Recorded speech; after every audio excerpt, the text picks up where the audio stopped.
நோக்கி பார்க்கிறோம். இந்த வேதவாசியம் நிகழ்ச்சியை நீர் எங்களுக்கு ஆசீர்வதிக்கும்படி உம்மை நோக்கி பார்க்கிறோம். ஆண்டவரே, பரிசுத்த ஆவியானவர் நீர் கிரியை செய்வீராக. எல்லா தடைகளையும் உடைத்து தேவ பிரசன்னம் எங்கள் மத்தியில் இறங்கி வரும்படி உம்மை நோக்கி பார்க்கிறோம். கர்த்தருடைய வல்லமை எங்கள் மத்தியில் காணப்படட்டும். அப்பா, உமக்கு மகிமை உண்டாகட்டும். இயேசு கிறிஸ்துவ நாமத்தில் வேண்டிக் கொள்கிறோம் எங்கள் அன்பின் பிதாவே, ஆமென். அருமையான நேயர்களே, இந்த வேதவாசிப்பு நிகழ்ச்சிக்கு நேராக உங்களை அழைப்பதிலே மிக்க மகிழ்ச்சி அடைகிறோம். உண்மையாகவே இந்த வேதவாசிப்பு நிகழ்ச்சி உங்களுக்கு பயனுள்ளதாக இருக்கும். தொடர்ந்து நீங்கள் வாசியுங்கள். ஒரு வருடத்திலே எத்தனை முறை இதை கேட்கிறீர்களோ அத்தனை முறை நீங்கள் வேதத்தை வாசித்து முடிக்கிறது போல உங்களுக்கு காணப்படும். ஆண்டுடைய மகிமை உங்களுக்கு காணப்படும். நிச்சயமாக இதன் மூலமாக அநேக நன்மைகளை பெறுவீர்கள். உங்களுக்கு இது ஒரு சில நேரங்களிலே வேதத்தை கையில் எடுத்து வாசிக்க முடியாது. ஆனால் இது எப்பொழுதுமே செல்லிருக்கும் பொழுது நீங்கள் எல்லா நேரங்களிலும் போட்டு கேட்டுக்கொண்டே இருக்கலாம். அப்பொழுது பல முறை நீங்கள் வேதத்தை வாசிக்கிற ஒரு அனுபவத்துக்குள்ளாக மாறுவீர்கள். ஆம், ஆண்டவர் உங்களை ஆசீர்வதிப்பாராக. இன்றைக்கு நாம் வாசிக்க வேண்டிய வேத பகுதி சங்கீதம் 81. கீர்த்தி என்னும் வாத்தியத்தில் வாசிக்கும்படி ராகத்தலைவனுக்கு ஒப்புவிக்கப்பட்ட ஆசாப்பின் சங்கீதம். நம்முடைய பலனாகிய தேவனை கம்பீரமாய் பாடி யாக்கோபின் தேவனை குறித்து ஆர்ப்பரியுங்கள். தம்புரு வாசித்து வீணையும் இனிய ஓசையான சுரமண்டலத்தையும் எடுத்து சங்கீதம் பாடுங்கள். மாத பிறப்பில் நியமித்த காலத்திலும் நம்முடைய பண்டிகை நாட்களிலும் எக்காலம் ஊதுங்கள். இது சிறுவேலுக்கு பிரமாணமாகவும் யாக்கோபின் தேவன் விதித்த நியாயமாக இருக்கிறது. நாம் அறியாத பாஷையை கேட்ட எகிப்து தேசத்திலிட்டே புறப்படுகையில் இதை யோசேப்பிலே சாட்சியை ஏற்படுத்தினார். அவன் தோளை சுமைக்கு விலக்கினேன், அவன் கைகள் கூடைக்கு நீங்களாக்கப்பட்டது. நெருக்கத்திலே நீ கூப்பிட்டாய், நான் உன்னை தப்புவித்தேன். இடி முழக்கம் உண்டாகும் மறைவிடத்திலிருந்து உனக்கு உத்தரவு அருளினேன். மேரிபாவின் தண்ணீர்கிடத்தில் உன்னை சோதித்து அறிந்தேன்.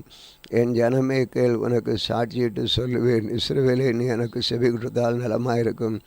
உனக்குள் வேறு தேவன் உண்டாயிருக்க வேண்டாம். அந்நிய தேவனை நீ நமஸ்கரிக்கவும் வேண்டாம். உன்னை எகிப்து தேசத்திலிருந்து புறப்பட பண்ணின உன் தேவனாகிய கர்த்தர் நானே.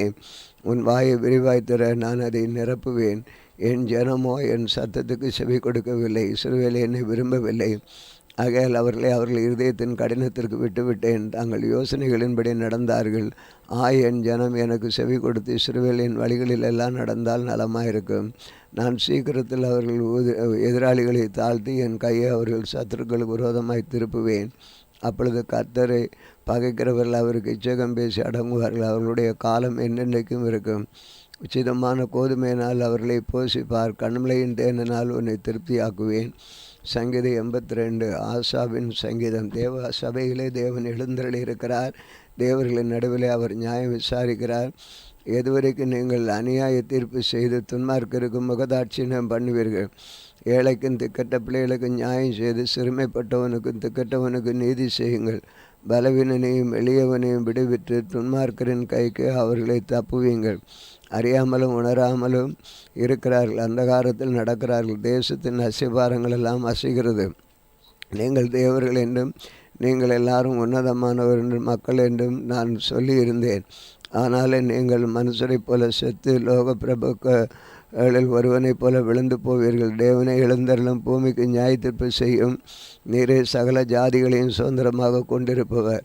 சங்கீதம் 83. ஆசாப்பின் சங்கீதமாகிய பாட்டு. தேவனே மௌனமாகிறாதையும் பேசாமல் இராதையும், தேவனை சும்மாகிறாதையும். இதோ உம்முடைய சத்துருக்கள் கொந்தளித்து உம்முடைய பகைஞர் தலையெடுக்கிறார்கள். உமது ஜனத்துக்கு விரோதமாக உபாய தந்திரங்களை யோசித்து உமது மறைவிடத்தில் இருக்கிறவர்களுக்கு விரோதமாக ஆலோசனை பண்ணுகிறார்கள். அவர்கள் இனி ஒரு ஜாதியாயிராமலும் இஸ்ரவேலின் பேர் இனி நினைக்கப்படாமலும் போவதற்காக அவர்கள் அதம் பண்ணுவோம் வாருங்கள் என்கிறார்கள். இப்படி ஏதோமின் கூடாரத்துக்கும் இஸ்மவேலருக்கும் மோவாபியருக்கும் ஆகாபியருக்கும் கேபாலரும் அம்மோனியரும் யாரும் அமலேக்கியரும் தீருவின் குடிகளோடு கூடிய பெலிஸ்தரும் ஏகம் நிர்ணயமாய் ஆலோசனை செய்து உமக்கு விரோதமாக ஒப்பந்தம் பண்ணி கொண்டிருக்கிறார்கள்.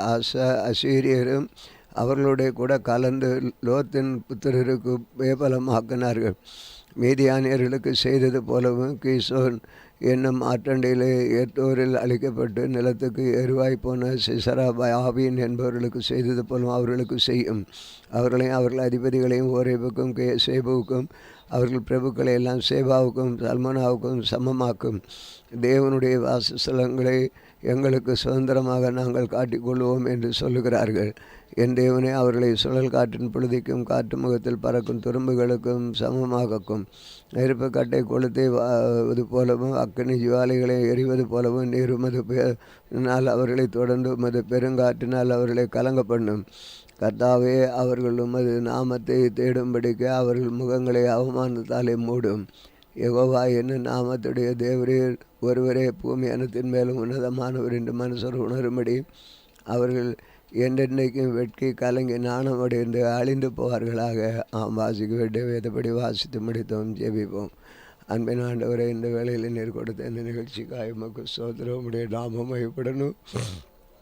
இன்றைக்கு நம்முடைய பிள்ளைகளுடைய தேவைகளை எல்லாம் சந்திக்கணும். நம்முடைய மகிமை அவர்களை காணப்படட்டும். பரிசுத்தாவியிட ஒவ்வொரு மேல் இருந்து அவர்களை வழிநடத்தும்படி ஒப்புக் கொடுக்கிறோம். தேவ கிருபை ஒவ்வொருவருக்கும் தேரும். ஆண்டவரே, உமக்கு மகிமை உண்டாகட்டும். காத்து நடத்தும். இயேசு கிறிஸ்துவ நாமத்திலே வேண்டிக் கொள்கிறோம் பிதாவே, ஆமென். இந்த நாளிலும் எங்களுக்கு விரோதமாய் கிரியை செய்கிற சகல அந்தகார வல்லமையின் ஆவிகளை நசனாய் இயேசு கிறிஸ்துவ நாமத்தில் கடிந்து கட்டுகிறோம். ஆமென், ஆமென்.